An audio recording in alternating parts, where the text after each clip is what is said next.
Hello, everybody, and welcome to podcast number 7. I'm so excited. We're just going through these. We are. And you know what? Today's podcast is very near and dear to my heart. It's going to be a passionate one. Yes. I know it is. So we're so excited today because last week, I don't know if you saw it, but we were talking about the companion dog program.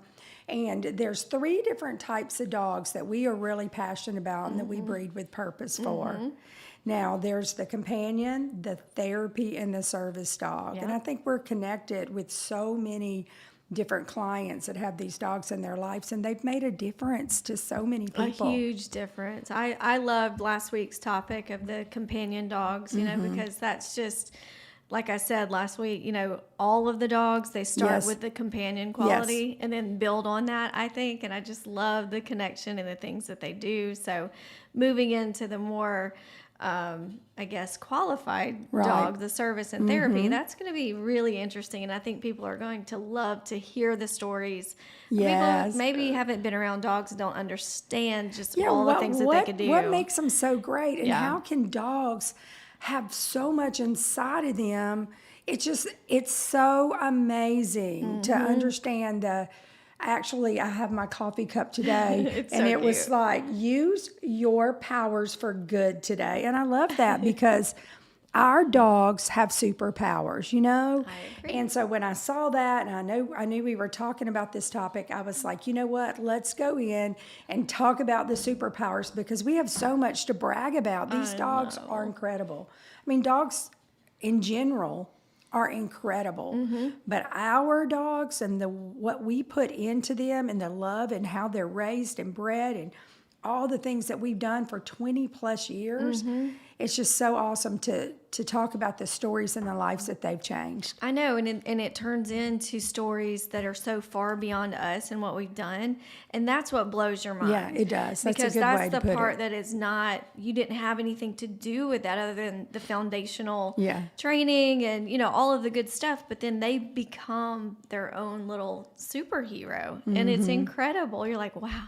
They're so cool. I know. So we get to brag about our dogs today and talk about them. But before we do that, we want to keep you in the know and let you know how to stay connected with us across all of our platforms, right, ma'am? Yes, we have more than just our podcast. Podcast is our newest baby. So if you are here, welcome. You are part of a Smeraglia new venture. Definitely. And we love that you're kind of the pioneering part of that. So welcome to our podcast every Tuesdays at 11. But you can also find us on many social platforms, whether it be Instagram, Facebook. We have the information posted there. And we share different stuff on each platform, you know, whether it's really cute, educational, fun, live, behind the scenes, little silly. crazy. You'll always find a reason to smile there. So follow us. It is worth your time for sure. But for our podcast, we would love for you guys to interact. We enjoy interaction with all of our friends that follow us, and we love to hear feedback. And the only way you can do that is to become a member, to actually join. And there is a difference between subscribing to our podcast and joining. Well, we subscribe to a lot of YouTube channels out there. You just click subscribe to all of them, hundreds of them. Click and watch. That's and different. Be a part. But if you want to be a little bit more invested, we certainly welcome that. But so you don't have to rely on me just explaining this every week. Jordy, one of our producers, has made a very helpful video that we will show you, and it's going to walk you through just how easy it is to join us. So stay tuned and let's see what Jordy has to say. Meet Jordy. Hi, my name's Jordy. I'm with Smeraglia Teddy Bear Goldendoodles, and we're so excited that you're going to become a member of our Smeraglia Unleashed podcast. And I quickly wanted to go through the steps and how you sign up to become a member. We've had a few people reach out and say they were a little bit confused on how to go about signing up. And so I quickly wanted to talk through the difference between subscribing and joining. So it's a little bit confusing terminology. So subscribing to our YouTube account will bring up in the subscriptions over here our account. So anytime we post any videos beyond the podcast, you'll be alerted in your subscriptions. However, if you join, this is how you actually join to become a member of the podcast. So click in here. And then when you're in here, it'll show you the different levels of membership along with the benefits of each. Once you decide what level of membership you would like to become, you simply click join. It'll bring up the payment method. You'll include all of your information in here, and then you'll click buy. And then from there, you will be an actual member. If you subscribe as either a gold or silver member, please email us at unleashed@smeraglia.com. And from there, we'll get you the discount code to Fletch and Low. Also, if you have any further questions, please reach out at unleashed@smeraglia.com. Email us there, and we will be glad to help you. Thank you so much, and have a wonderful day. Well, that was great. See, that's easy breezy. So please join us. We would love to have your comments and interactions. And I just want to say welcome to our new members that we gained this week. Welcome, and we are glad you're here. Yes, welcome. We're so excited to have you. Now, today we're going to jump right on into our topic, okay? Because therapy dogs, that's where we're going to start. Yep. And let's just kind of think through the topic of therapy dogs and really reminisce a little bit, because we've worked together for a lot of years. I mean, Yes. you've been here 13 years. Yeah. And, you know, when we first started raising and training dogs, you know, it was the passion of mine because I just love the dogs. I had no idea the potential that was Right. inside these dogs.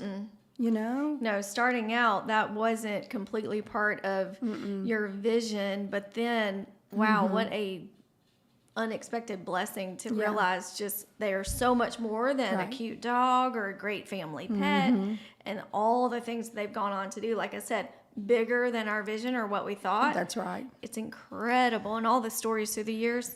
Are Yeah, and you know, fascinating. when I started, you know, raising and training dogs, of course, we will always go back to this, and you will hear it over and over.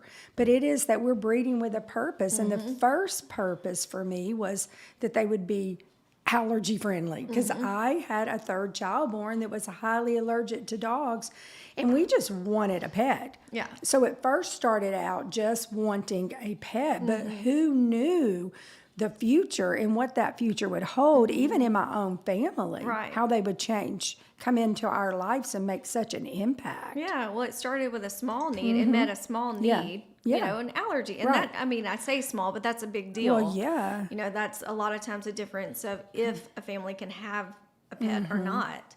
And that alone is a big deal, that this That's true. breed can be in families where Allergy-friendly, yeah. usually they can't have any type of pet. They can have one of ours a lot of the times, not every time. And you know, so many people come to us on a regular basis, and we do allergy visits, and I see them come into Smeraglia, and we have them set up in a special area, and we don't know that first thing that they've got to overcome is, can I even have this dog? Right. Can I have this breed? Right. Am I going to be allergic to it? Am I going to be able to tolerate it, have a reaction? But we don't know that they might have a greater need beyond that they're not going to share right off the bat. Like, I'm here to get a service dog, or I'm here to get a therapy dog first. They know something that they don't always tell us. Right. And we learn those things like after we start developing a relationship. It's so cool the day that they come and visit and they realize, hey, I'm not having a reaction, and then tears break and the celebration happens. sweet. And then they'll say, well, my child is suffering from this, and this. And then they start telling us, but they don't want to tell us all that if it's not even going to happen. I know. And then, but that's when the dog immediately starts breaking down those walls. He does. You know, and then Yeah. they feel comfortable sharing, and then it just becomes part of the story. Mm-hmm. And how cool that we can be a part of that. I love it to see this over the years, over and over. And that's what I was thinking about when we first started. I was like, you know, when I first started, it did, like you said, meet a need for me, but we don't even know what the dogs are going to do for us, because when we say therapy, when I say therapy, I was thinking about that, like I'm going to go get therapy on my leg, or I'm going to go get this. Therapy is helping to treat a physical or mental ailment or illness Yeah. or something without the use of drugs. Right.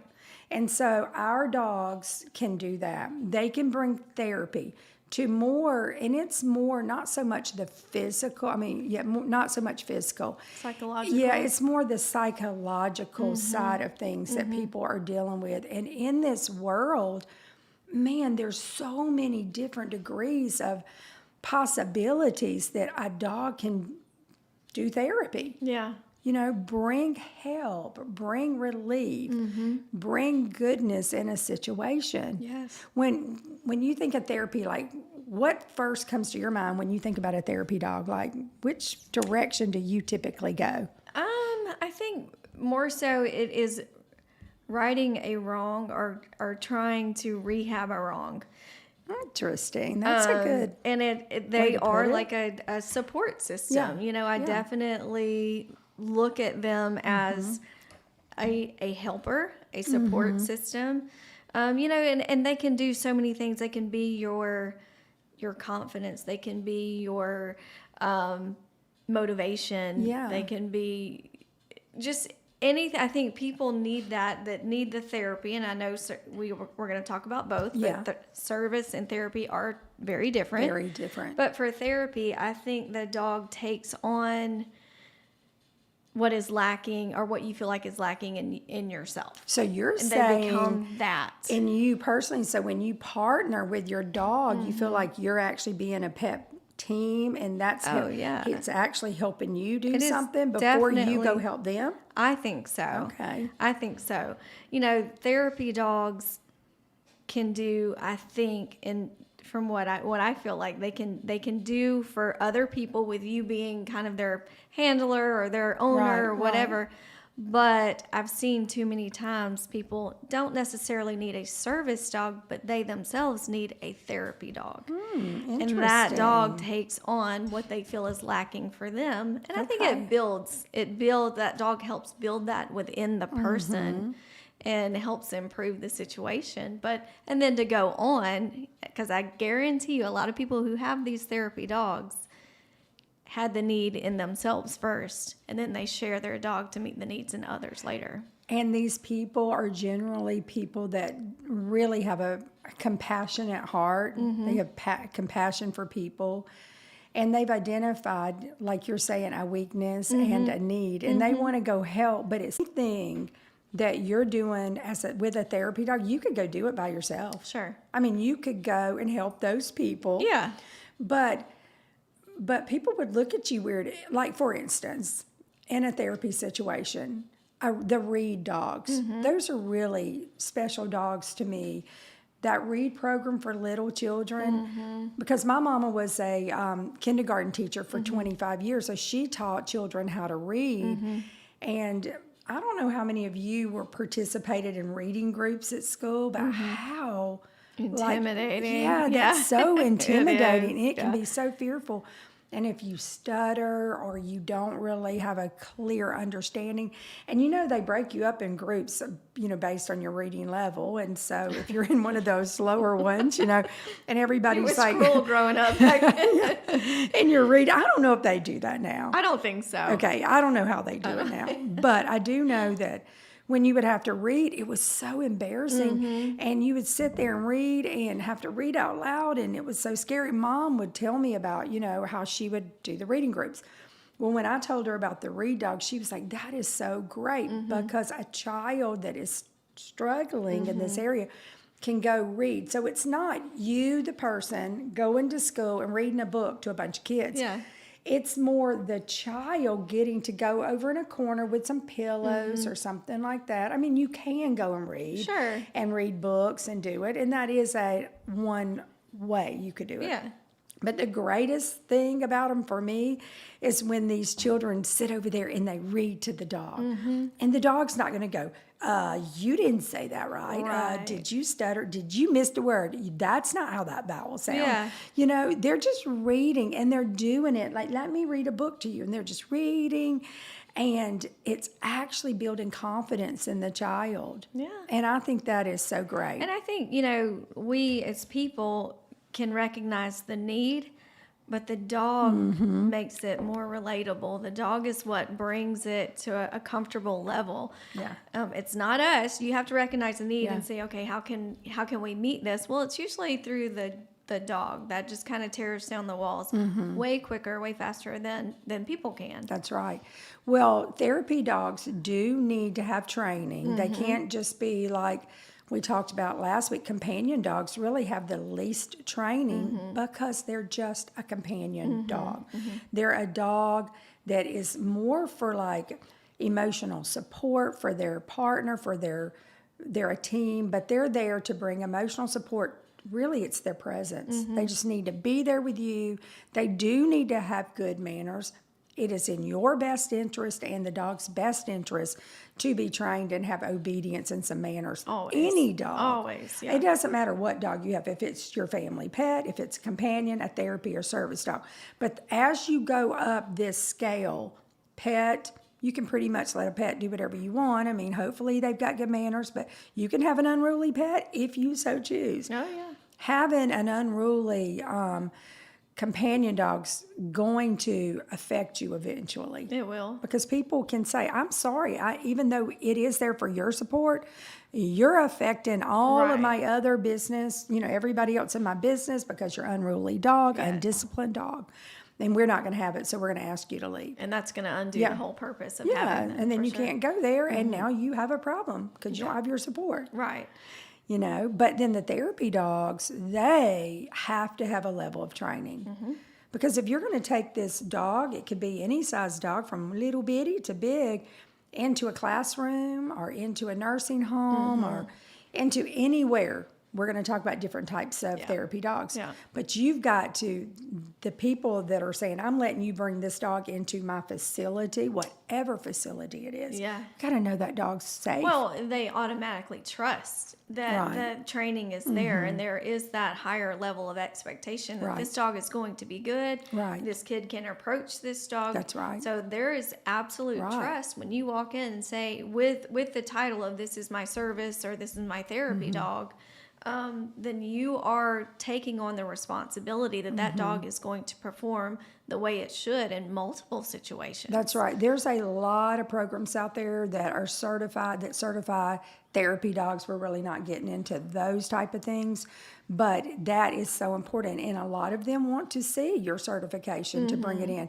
I wouldn't want a service dog coming into my little child's classroom and it be some big old intimidating looking dog that's right. bigger than my kid. Right. So now therapy dogs do have, they do have rights. They are allowed to go places maybe that some dogs can't go, but they really don't have the ultimate privilege of going anywhere Right. at all times. I mean, with everything, there are some limitations and, things that just have to make it make sense. Yeah, and I was thinking about different service dogs and different therapy dogs that I've been I've had the privilege and pleasure of being around and seeing how they affect people's lives. But I never really did a lot of therapy work myself until the last probably, I would say, 10 years.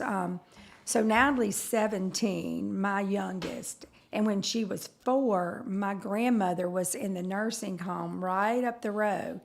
And so I thought, I'm going to take my dog, and I'm going to go in there, and I'm going to experience this therapy dog thing. And it was so awesome to see these elderly people, the way that they just responded.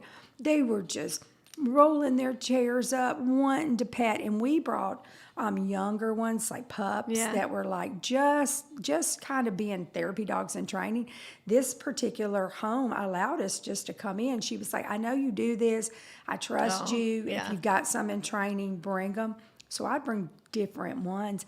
So they were small enough to sit on their laps. And y'all, they would just pet them and rub on them. And sometimes I would see the tears. Oh, my goodness. There I was a know. few times I had to literally pry the puppy Yeah. from them because they were like, no. They were just, Oh, goodness. think about how long it's been for some of them to even touch a puppy That's true. or a pet. That's true. I mean, they did Natalie the same way. She was like a therapy kid. They were rubbing her head, and how long had it been since they'd seen a 4-year-old? Right. And she'd go up there, and she'd just pat them and talk to them. But the puppies were doing the same thing. So I had a therapy kid and a therapy puppy. But it was so great to see what it did to them. And it was so wonderful. We went often, and Natalie didn't want to go without taking a dog. Yeah. Because she saw the benefits of that, you know? Gosh, it's so sweet. I mean, the moments that we have been a part of and the things that we're going to share with you guys today, it is beyond anything that you could create yourself. And I keep going back to that, but, you know, going to the nursing home or going to a children's facility or reading books to get is a sweet moment in and of itself, and something that you can be a part of no matter what. Yeah. And it's going to be life-changing, but the dog takes it to a different, and it brings out a different meaning of the moment. It really does. And I was thinking about a few other type of therapy dogs that you just wouldn't think about. Mm-hmm. You know, if the people that their owners, they had inside of them ideas. For instance, Jenny, one of our clients who takes Bailey to the airport at the LAX airport. And I'm like, really? We need therapy dogs at the airport? But think about all the people that are dropping somebody off. Yeah. And it's sad. They're going away. There's sadness there. There's happiness. Right. Who knows? I'm like, really? There's a lot of anxiety at the airports. There's people that are terrified to fly. True. You know, and I'm like, okay, that's happening. And I think that's a cool thing. And that's kind of a newer thing. Because the only dogs you see at the airport means they're just fine. looking for and then drugs. I was like, we have therapy dogs here now. But then a lot of us, and this is great because me being, before I did this, I'm a dental hygienist. And so now there's dental like therapy dogs. Yeah. And so they're not service dogs, because remember, a definition of a therapy dog is where the dog has a partner and you're going into a place or a facility and you're bringing goodness, you're trying to help reduce anxiety and stress. You're just bringing therapy without drugs, okay? So maybe you want to go to the dentist and you don't want to take the nitrous oxide. You can take a dog I'll take instead. the doodle instead. I'll take the doodle instead of the doodle. nitrous. Instead of putting the nitrous on and getting on, or taking a medication that kind of makes them, you know, anxiety pills and stuff that knock you out. Right. And I'm thinking, wow, I wish that I had a therapy doodle when I was doing hygiene. That and they just lay them right on you. And I think one of the ones is named Flossie. I think that's such so a cute precious. name, you know. Yeah, that's right. But also in the like in the legal now, in the court system, so there's court dogs doing therapy work. Yep, I think they should have been there all along, because that's You another worked with a lot of children and a lot of situations. Would a therapy dog have helped absolutely in when you were working? When kids are trying to navigate just life in and of itself, it's stressful. But then when they're in situations that children shouldn't be in or shouldn't be exposed to, they have no idea how to terrible questions. Respond to that. They have no idea how to react to that. But you bring something that is good and is normal, like a dog, around. I think that is just so impactful. And, you know, like you would always see, which I guess they still do this because they can't carry dogs around in their trunks, but police officers would typically travel with like a teddy bear or something in their trunk. Okay. So when they found themselves in those types of situations, they had something that the child could snuggle up to, relate with. So it's the same concept. But these dogs, they are live teddy bears. They're like real live teddy bears. You know, as many places as you can get them, the more impact I think they can have, and just really kind of bringing the emotion of the moment down and at least regulating something for that child that's going, what is going on in my world? Not just kids. I mean, any stressful environment, you know, they can really, really take it from up here, this crazy, stressful, I don't know what to do, to just calming, bringing it back down. One of the most impactful things that I feel like we've done as a company was when we understood this. We began to see what the dogs could do and how they would draw people out. We would see how they would take a situation that would be very like stressful, yet they kind of bring it down. And so with our school systems here, and a lot of different programs that are going on. We have the autistic program here, and so we launched a program here at Smeraglia. It's our exclusive program. It's called the Potism Project, and it really, this project, it just kind of evolved out of just. All of us are moms. Many of us here that were trainers in our company were seeing the dogs. They were taking their dogs out and about just to socialize them. And they were seeing that we need to socialize our dogs that are in our 16-week program. After 8 weeks, we start taking them out and about. And we can take them to Lowe's, or we can take them to the store or to the parks. But we really wanted to kind of get them around children. And a lot of these dogs were going to be service or therapy dogs. So we really wanted to get them in situations. And so our school system approved this program.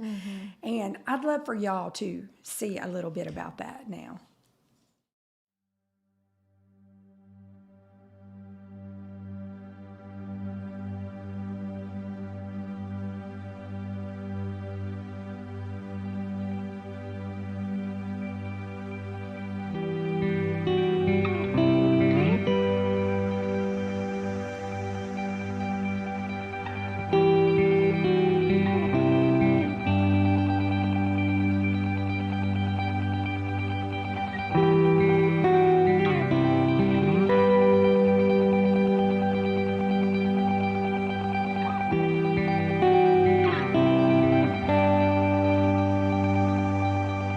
Once a week, we take dogs to visit these very special kids.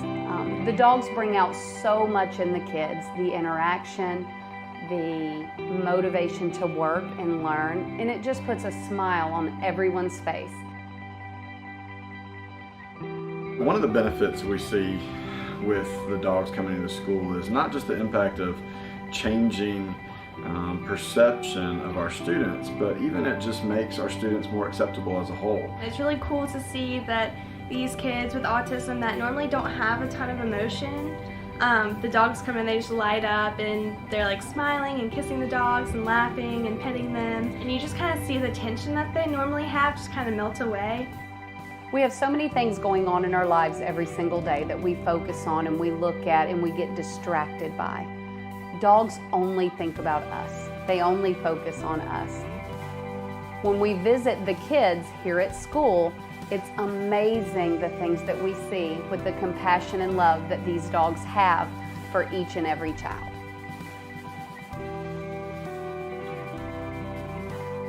It's so special to watch. We're just so blessed to be able to have these dogs, and they're trainers, and such a unique way to reach out to these kids that have trouble expressing themselves. I have seen 2 students. It was just amazing. I watched them sit there at a table, and like these students will escalate, like if they start making a noise or something, and the dogs literally calm them down. It's just wonderful to see. I think what I see from our students when the puppies come is I watch them. They get to show a tenderness with the dogs that they might not feel comfortable just showing on their own, or even with other humans. Mark Twain said it best, kindness is the language the deaf can hear and the blind can see.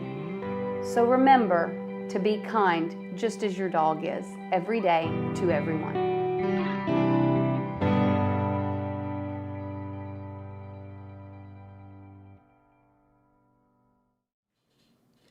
If that doesn't pull on your heartstrings, nothing will. Every time we watch know. it. We were just like, we were like, when we were watching, we were just like, oh my gosh, I remember that dog. I remember that kid. That's how impactful they are. Yeah. Because that video, is a few years old. But you remember those dogs. You remember those moments. That was such a raw display of emotion, between the pure joy on those kids' faces, the smiles, the tears from the teachers because they saw impactful the moments were. I mean, you can't make that up. You can't script that. And that was just one school. We ended up going to another school, but y'all, every school was asking us to do this project. There was so many requests, we couldn't even handle it. I mean, we literally, and this is something that if you have a dog and you want to be involved and you really see that your dog has potential, this is a great opportunity. And I would encourage you, if you've got a dog with this type of personality that you can go get certified, just go get tested, I really encourage you guys to get out there and make a difference in the world, because it can be your own wonderful companion dog or pet. But if they've got potential like that, man, go for it. And the thing about that is that these dogs' personalities and temperaments, they are tried and true. Some of those were our parent dogs. Yeah. I was like, those are parent dogs.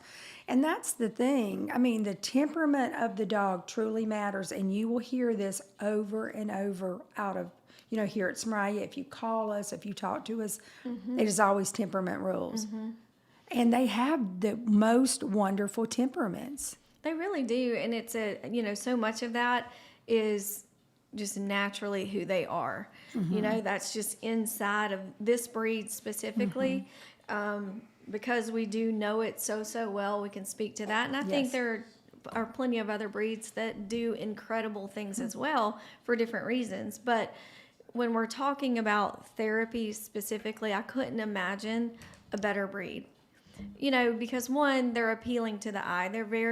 There's nothing intimidating about these fluffy butts at all. They're just That's why we call them teddy bears. Walking around. So that immediately, kind of puts a smile on your face, and it feels like a welcoming thing. But I just can't imagine the things that they are able to accomplish when given the the dogs want to please. They want, and when given the opportunity they have an to do instinct that, yes, it's to do naturally those inside of yes. them, and they want to get that out. They want to love. They want to love hard. They want to make a difference. They I think know exactly what they're doing, and they're very purposeful. So when we would go to these schools, you would see these dogs pretty much read the room. They would. They'd read the kids. They would read the one that was fearful, or the one that was very anxious, or the one, and they would respond accordingly. It was fascinating. It is. It was a miracle. It really was, because there's no way you can train the dog to have the appropriate response in each situation. They just naturally knew, okay, I'm gonna come in a little easier on this one, or I can go hard on this one, or I just need to sit here and be quiet.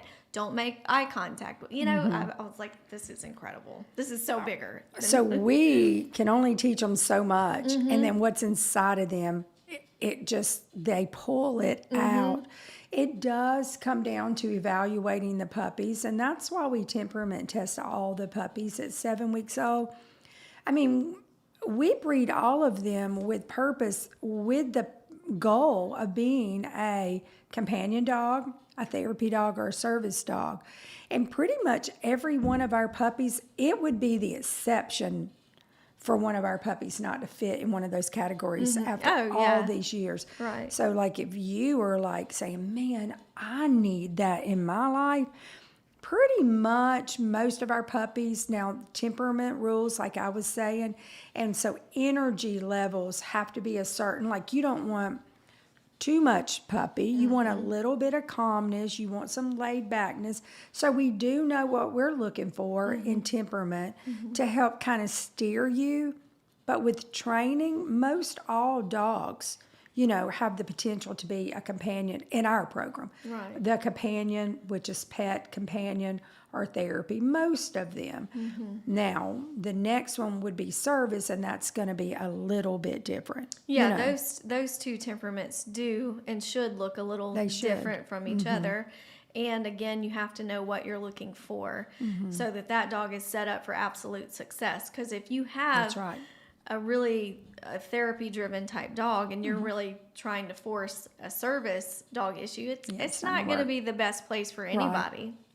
they may want to try. Right. But if you've got a therapy candidate working in the therapy world, then you've hit gold. If you have a service candidate working in the service world, you've hit gold again. You know, they operating within their gifting more or less, you know, Right. and that's where you're going to produce maximum results. But I think they all just have that thread of goodness inside of them. It's how you train it. It's how you train that. And that's your responsibility. It's in there. You know, it's getting it out and then directing it to the right way. Training is key. Yeah. Really, it is key. And with our breed, we've learned that when I say breed, pretty much we've taken our Goldendoodles, our Schnoodles, and then our Twoodles, which is a combination, and we have pretty much created one breed, being that, yes, it is the Goldendoodle and the Poodle combination, or the Schnauzer Poodle and then the combination, but we've learned our parents, and we've eliminated personalities and traits that we don't want to see in any of ours. And all of our poodles are pretty much the same. You know, like our poodle dads, they make Schnoodles, Goldendoodles, and Twoodles. You know what I'm saying? So we've kind of merged our bloodlines into one kind of temperament, but then we know that there's some specific traits that are going to come up that we really look for certain dogs. But one thing, when we get into the service dog world, and let's talk about that now. Yeah. Service dogs are dogs that have a job. Yep. And they're true working. And we would say a therapy dog is a working dog. We would also say a companion dog is a working dog. And then a service dog. They're all working dogs. But service dogs have to perform a specific service. Yeah. And so they pretty much are totally different from therapy dogs, meaning that their job, they're more like a medical device. Right. Like if you can't walk and you need a wheelchair, your wheelchair has to be allowed wherever you go. And they have to make sure that you can get where you need to be in your wheelchair. That's just part of the Disability Act. Well, when it comes to a service dog, same thing. They are just part of your medical device, helping you actually function as a, in your world. Yeah. And so they do so many great things, though. I love the service dog world. I do too, because it's a totally different story. You know, they get up basically and go to work. And they know when they are on the job, when they're clocked in, and they know when they're not. And it's typically when they put that vest on. Yeah. And they know when they see that vest, it's like going to work. Hey, it's Friday, you're having a good time, it's the weekend. And then you clock in, and then you become professional, hopefully. Yeah, right. Hopefully. And I would say these dogs are the most scrupinized. They are. As they should be. I think that's They fair. should be. Because their qualifications are more than any of the other dogs, but also their ability to go places and do things. So they do look so different. They have the greatest privileges. The greatest of all privileges, but also can meet the greatest needs as well. And to see them working is incredible. To see their mind be able to switch on and off from, okay, I am focused, I'm not breaking, I'm at work, don't talk to me right now. But as soon as they're off work, then they become the other side of the dog. And that's genius. That is so brilliant. And that's so amazing that dogs can do that. But they are animals. And so we have to always realize that they're animals, but they're also working dogs. But some of them, we say they take their vest off and they quit working, but really and truly, like a diabetes alert dog, Oh, for sure. they're just kind of there. Yeah. They're always with their person, and the whole thing is being right there with them. But what they're doing is detecting insulin levels and trying to alert their person when there's changes, so that they know if they need to have, take insulin. And that can be, and it's so interesting because their sense of smell is so much greater. It's like 80 times greater than ours. And they can detect things that a dog walks in and they can just sense. Their smell is so great. And they detect that drop, that change in insulin. You can be asleep breathing and they'll pick it up. But how many of our dogs will be sound asleep and you'll go, sneak in the kitchen and open something. You're going to get a bite of something. And next thing you know, they're right there. Yeah. I mean, they are so that in tune, but they're also in tune to that change and that scent. Yeah. And I remember having a child here one day who had been diagnosed with diabetes, and it was a pretty severe situation. And the family was just trying to find anything to bring them some just help and help. They had a lot of fear. And I remember he said, "Do you think I'm going to be safer now, Mommy? Will this dog help me?" But it was so cool because that relationship has to be developed. The dog does have to be trained, but it is basically still rewarding the dog every time that change would happen and occur. They would literally swab the mouth of the child, let the dog take a scent on like a 2x2, and then reward the dog. Like, this is the scent that you are going to get rewarded on to alert. And so the dog wanted to be, rewarded. Yeah. And so anytime the dog would just sense that scent, it would be like, Yeah. Give me some. hey, I got my did it. treat. I got my treat. And you know what? That's life-changing for people. Yeah. I mean, And that dog enjoys what it was doing. It's very motivated to do that if you have the right temperament. that's training. Yeah. And I had another client on the other spectrum, like an elderly client who got the dog for the exact same reason. And she let me know that the first time a dog alerted her was in the middle of the night. And the dog came over there and basically just got up and started waking her up. And she thought, what in the world? And then she thought, let me check. Checked her levels. She needed insulin.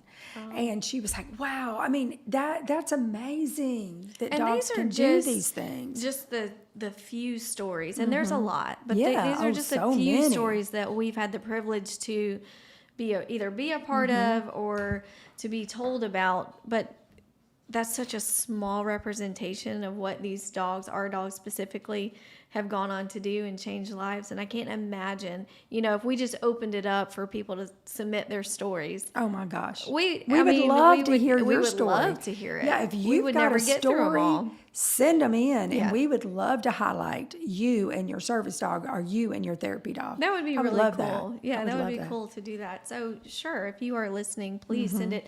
And we do have an email for you guys to correspond with, and it's unleashed@smeraglia.com. If you do want to submit a special story, we love sharing it. We love talking about it. We love hearing what they've gone on to do. These special creatures. I mean, they truly are, I think, angels in disguise. They are. They because there's no way they could be that good and not have the special powers. They got their special powers. They got superpowers, and we're proud of them.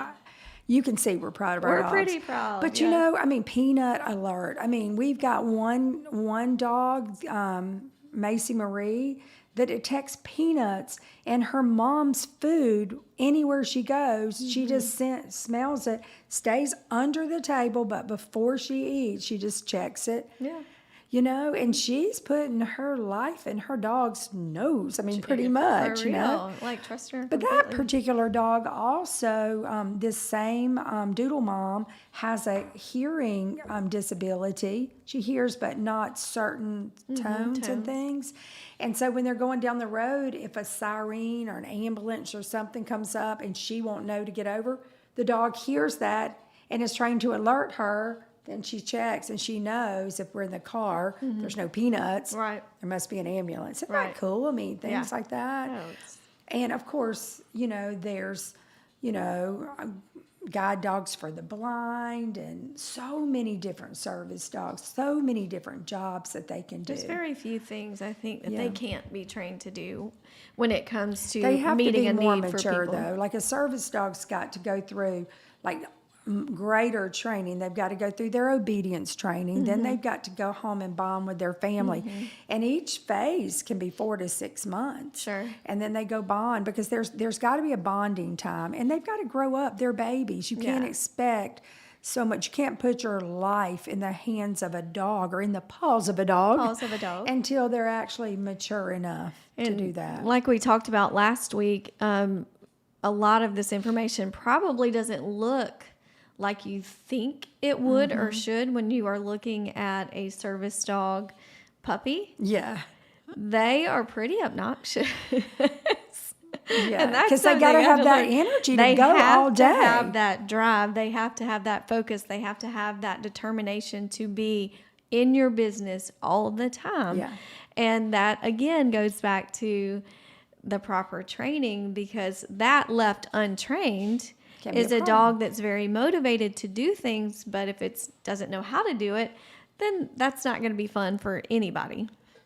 But when you see that puppy that just wants to constantly jump up in your face, what are you doing? Where are we going? I don't care what's going on behind me. I want to know what you're doing. What are we going to do? Hey, here I am again. Here I am. Like, give it a rest. But that's when typically our Geared tip in the tester right is going to direction. go, that one is special. Let's pull this one. This is the one I got my eye on. And I remember going, really? That's going to be the greatest dog. And sure enough, it is. So that's something that you don't expect. Now, that's not necessarily the same for the therapy dogs, and definitely not for companion. But that's why I say they all look very different and they all do different things, but it's all really good. Go back to training, though. Absolutely. You've got to do that. And I've had so many clients over the years, we'll put on our available puppy, it'll say therapy candidate or service candidate. And they're like, that sounds awesome. I want that dog. Yeah. And we're like, hold on. Wait a minute. Great. I mean, you cannot need a service dog, but get a service candidate. You can do that. I mean, but the thing is, you got to know that you got to invest in the dog. You can't leave the dog a lot by itself, because Right. this dog needs to be with you. That's a dog, like you said, that's going to end up getting in trouble. Yes. Like, because I they're got going to do find something to do. I'm gonna, yeah. They're going to work. They're going to I've got a find that job job. to do today.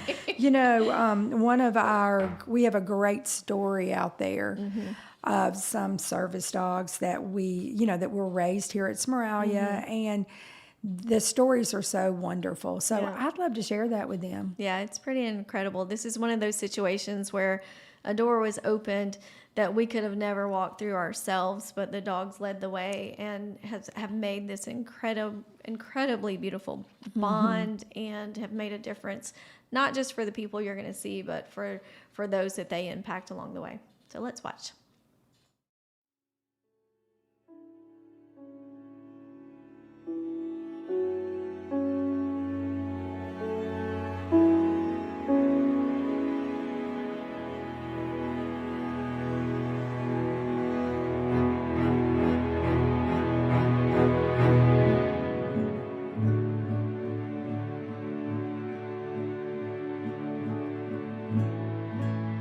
My name is Celeste Corcoran.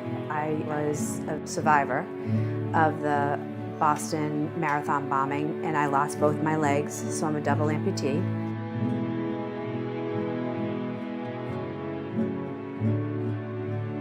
Hi, I'm Sydney.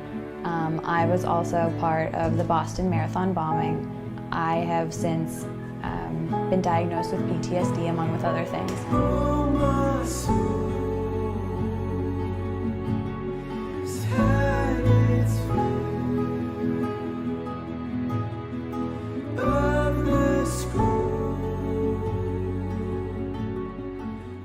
I'm here at Smeraglia picking up my first service dog, Sebastian.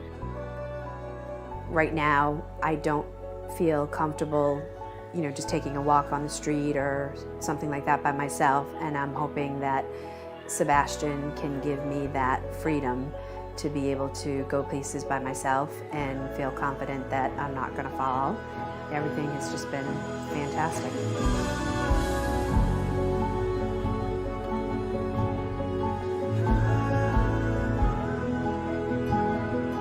I have difficulties, I have bad days. There's no way that I'm going to walk like a regular person ever again, but having Sebastian, the service dog in my life, is going to allow me much more freedom.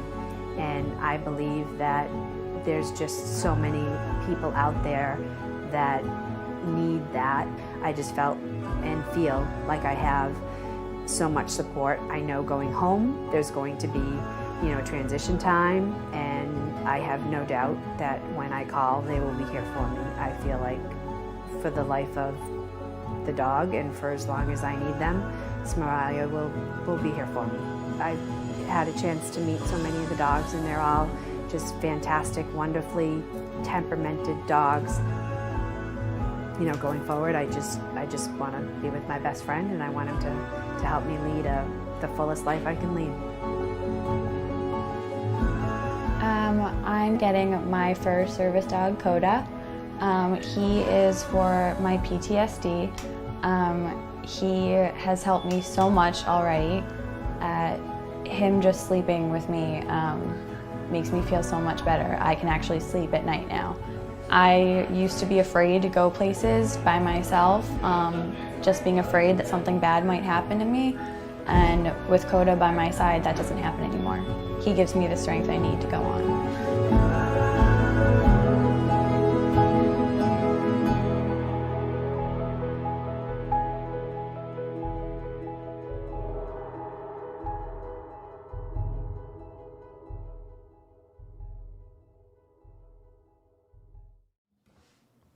My goodness, that just speaks for itself. There are no words. You know, that's something that is proof that this is so much bigger than us. That story and what they're doing, we couldn't have done that. There's not a person that could have done that for them, but those dogs can. That's right. And that's one story or two. Yeah. But there's no way that we could have calmed that fear, or we could have given that confidence just by walking with them or sitting beside them, but the dog can. And that's incredible. Yeah, what a blessing. And when we think about when I think about the impact that so many of our dogs have made on so many families across the world, it really makes me realize what we do is valuable and very worth it. Because over the years, I think my greatest desire with this podcast and with everything that we do is to just show the relevance of how impactful raising these dogs can be and the difference that they can make in the world and the lives that they change. That's what keeps us going. Yeah, these are the things that we know that motivate us beyond the stigma of being a breeder. Yeah. Beyond the negativity that may come. It's in these moments and understanding the purpose of truly wonderfully bred dogs. That's right. And then the needs that are met outside of the human capability.